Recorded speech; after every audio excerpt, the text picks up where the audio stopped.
r/ask Reddit. What went from totally cool to totally shit in the shortest time? A graduation ceremony tends to do that. Cool, I'm graduating. Watch me officially finish. Achievements, few hours later. Okay, now no one cares and I'm a college freshman entry-level employee unemployed. I thought you meant the actual ceremony, which can also apply. You walk in, you're in your cap and gown. The music is swelling. Now it's time to sit through a couple of, usually, boring speeches and hours of names you don't care about. All the speeches are the same for every graduation too. The classic "we will always remember these experiences" speech that every student will give. This is one of the greatest classes of all time speech from at least 3 different administrative staff. And we can't forget the ironic "you need to be different" speech that a minimum of 2 different people at least mention during a graduation ceremony. Email, mailing lists, newsletters. Great. I can keep up with all the new stuff my favorite sites are selling or doing. Wait, why are they sending me 12 emails a day? The ones I really hate are the "you left something in your cart" emails. Like, I know, beach. It's because they initially have a lot of success with those cart reminder emails, and others, and they double down thinking more will surely be even better. We're helping. Then it goes nuts and all of a sudden they're sending customers tons of shitty emails a day and they don't pay attention when people unsubscribe. That means I don't want your crap emails anymore. Sigh. Unemployment. Cool. All the time to play video games and stuff. Shit. How do I pay my bills and why will no one hire me? No one will hire you because you have no experience. And you have no experience cause no one will hire you. I'm in my 50s and can assure you that it's been this way since the late 80s. Employer, OMG, you have great experience, but we can't hire you because you have no degree. Employer, OMG, you have a great education, but we can't hire you because you have no experience. Me, WTF. Social media, not all of it is shit, but much of it has gotten that way. 2008. This invention is incredible. It's going to change the world. 2019. I want to get off social media's wild ride. I thought it was getting old in 2008. I must be getting old. Joined Facebook in 2004. I think I pretty much stopped using it around 2009. Went on a date on Tinder. She was a beautiful older woman in her late 30s, looked my age. I'm 29.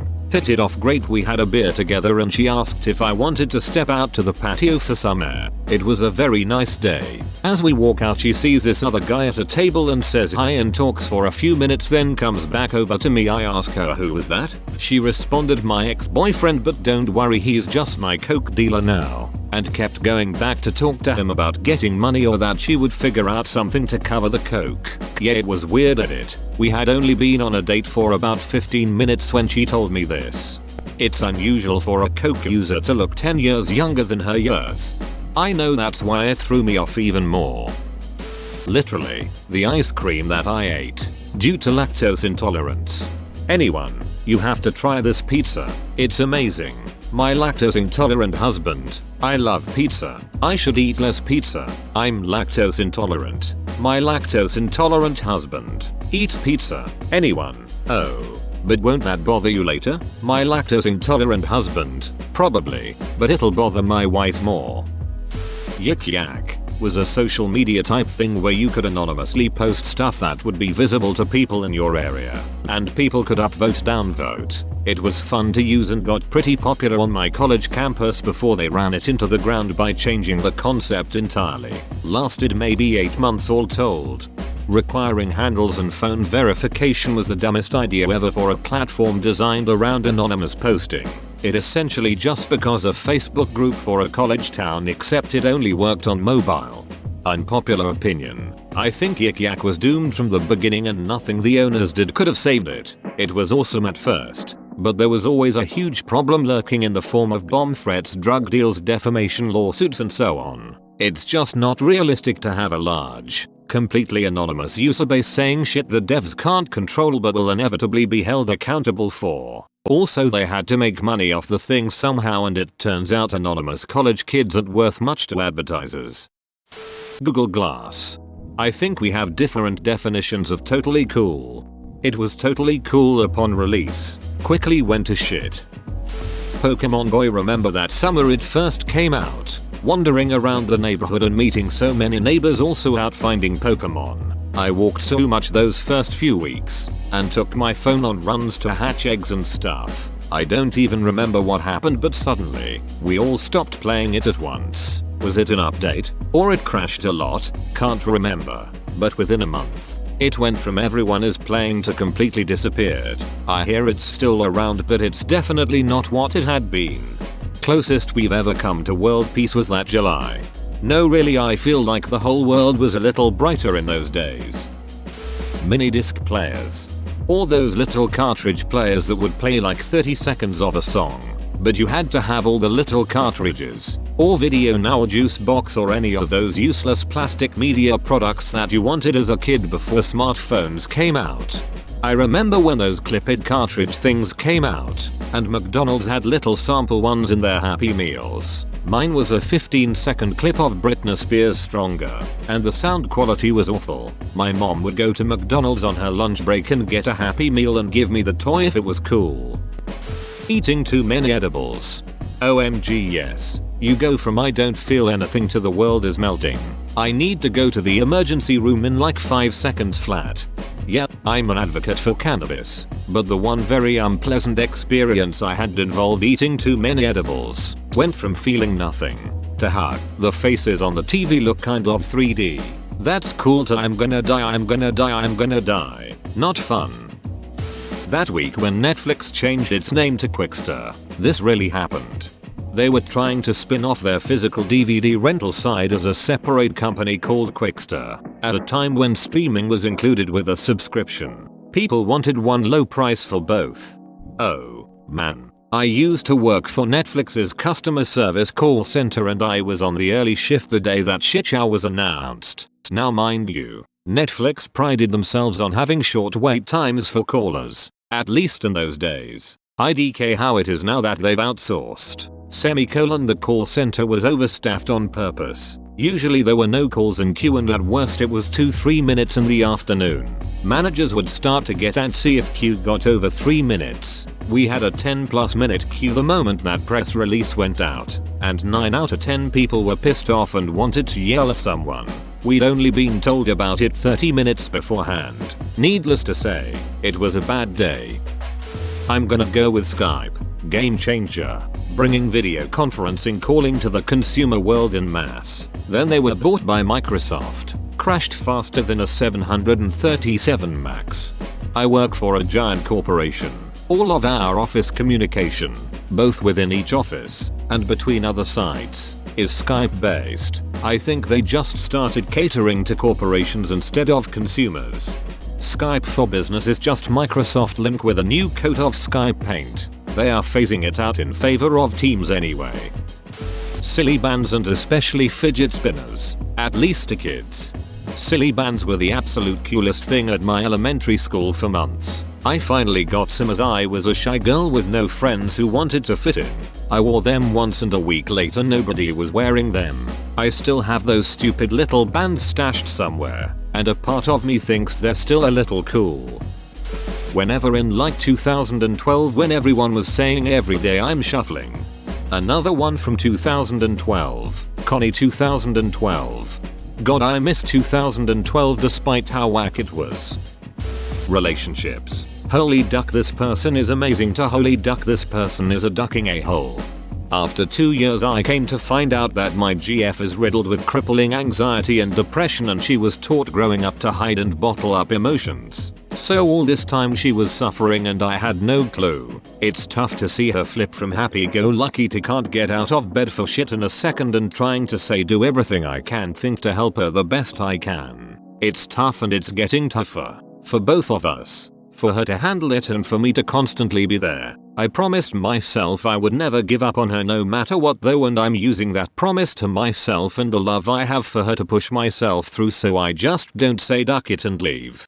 My best relationship to date was with a girl who, it turned out, was as lazy and depressed as me. We'd just lay in bed all day watching Netflix and talking and getting dirty. It didn't work out, but boy was that fun. Fidget spinners. I will admit, I still use my fidget toy. I think you win this one. These truly went from must have to hide this under your bed in less time than it took for your order to arrive from ThinkGeek. Jaime Lannister's character arc Mayo. TFW, you go on a long journey of self-betterment and realizing you've been a bad dude and are changing for the better, and then you jump on your horse in the middle of the night and eat yourself to a retarded death for confusing reasons. IDK. I've definitely seen the same thing happen in real life. A guy works hard to get over his crazy drug addicted ex, cleans up his life, finds new meaning, starts dating somebody who's really good for him, and then ruins it all in one drunken night of maybe I should text my ex. Personal growth isn't a linear process, and sometimes people relapse when they're under stress or self-sabotage when things are going too well. The big problem with the show is that the writers forgot that Westeros is huge and has a medieval level of technology, so Jaime couldn't just text Cersei and hop on the next plane to King's Landing for one last doomed hookup. It's hard to make an impulsive bad decision when it takes weeks or months to get anywhere, but the show abandoned realistic travel and communication times back in season 7. So Jaime is still hungover from the Winterfell victory celebration when he teleports to King's Landing to die with Cersei. When I was 16, I was going through the emo punk phase and I decided one day that I wanted to put colored streaks in my hair. So, I went to Walgreens and bought a semi-permanent red dye for dark hair, because I had no idea how to bleach my hair. I get home, apply the dye and think I'm going to look so awesome that it'll be worth it if my parents get pissed. I had no idea what I was doing, and instead of ending up with red streaks thought my hair, I ended up with a huge red splotch at the top of my head because all dye clumped together or something. It looked terrible and was no longer worth getting in trouble for. The next morning I see my mom and she takes one look at my hair and bursts into laughter and tells me, "Whoa, you really ducked that up, didn't you?" She wasn't mad. She thought it was hilarious, and after a bit of teasing she went to Walgreens and got me a box of black hair dye so I could cover it up and not have to go outside looking like that. Your mother is a real lady, not beating who is already down. I guess nobody remembers Beanie Babies. I had around 200 as a kid and had the Beanie Babies magazine that valued all of them. My collection was worth a considerable amount. My parents recently stumbled upon the boxes containing my collection and we decided to see if they were still worth anything. Long story short, I received a lovely thank you letter from a kid who received some of my Beanie Babies for free. That guide was all bullshit. It was all made up numbers that people just decided were real with no evidence of sales to back them up. They basically said this one is worth $500 now and everyone just said yup, $500 makes sense to me, but have no evidence that one ever sold for that price prior to it being in the guide. Orange is the new black. So what you're saying is that it's a Genji Cohen show? Weeds had the exact same trajectory. They put way too many characters in it. The Riot season would only spend 5 minutes a episode advancing what little plot it had, with the rest of the episode giving each character their one line. Anthem granted. The totally cool part was the first reveal trailer, and the totally shit part was everything after that. That one live action trailer that was made was better than the whole game. The Walking Dead. Run from zombies. Find proper shelter with defendable location. Start drama with some crazy ass duck survivors. Abandon shelter and lose X amount of friends. Season finale. Repeat. Heelys, open bracket. Spelling. The shoes with wheel in the back. At least in my town they were the coolest thing ever, then a couple weeks later nothing. Heelys are still the shit. It's Ken Bone. Done. Reddit's very own Icarus. Lessons learned. Keep your private stuff private. Michael Avenatti. As soon as he started talking about running for president, that shit was over. Connie 2012. YouTube. It used to support the creators and now the YouTubers are being screwed out of their money if their product isn't ultra clean. Edit. Mr. Word. It's not that their product isn't ultra clean. It's that YouTube can't profit off of it. There are plenty of trash YouTubers that aren't clean at all, but because they draw in clicks or hide under the banner of a music channel, YouTube gives them a complete pass. Channels like Nerd City, Vsauce, Cody's Lab, and others don't pander to audiences, so they can't be monetized easily, and are threatened now with the adpocalypse. Yet there's Logan Paul, shows sexual situations to children, violence, literal dead body, Rice Gum, James Charles and Jeffree Star. Lots of mainstream music producers. More sex and questionable content that doesn't get questioned because they bring in views. Sugar Ray. They were a heavy rock band with punk influences. They had a hit with Fly, which was almost a bonus track-like song on their album Flawed. It became so popular that they decided to switch their style to this super shitty pop. They even named their next album 1459. Meaning they have had their 15 minutes of fame and are currently living the last second of it. Sugar Ray was pretty damn cool before all this. Then they were super shitty. More like Sugar Gay. Planking. Pushing my kid on the swing just for her to let go, fall off backwards, and break her collarbone. To go from pure enjoyment to excruciating pain in a split second. I haven't finished it, but according to Twitter, Games of Thrones went on a downhill really quickly. As I've said elsewhere, the plot points they hit weren't bad for Game of Thrones, but they were trying to get there in as straight of a line as possible, and that doesn't make for good storytelling, especially when the show had basically been the opposite for so long.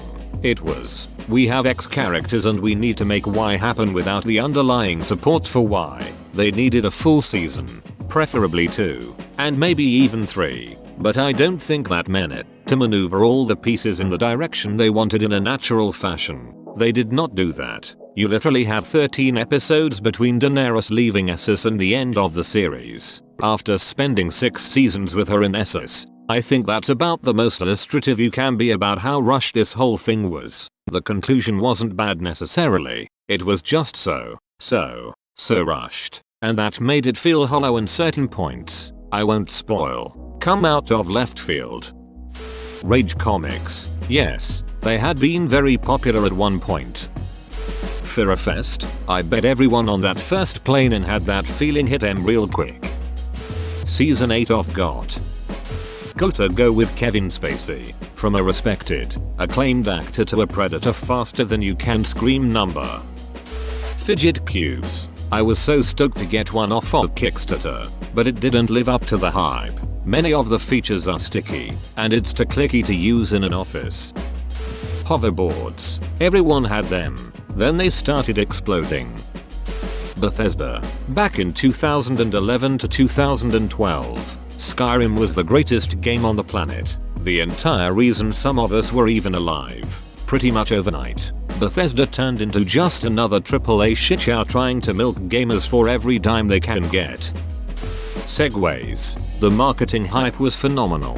It would change the face of the world. I'm actually amazed they are still around. They aren't totally shit, but they never materialized into we will need new laws for sidewalk usage because they will be everywhere. Huawei. SEGWAY. Whoa, you made it to the end? You're a ducking beast. I'll cut you a deal. Smash like and subscribe for more curated content, bruh. It's free and that's a great price.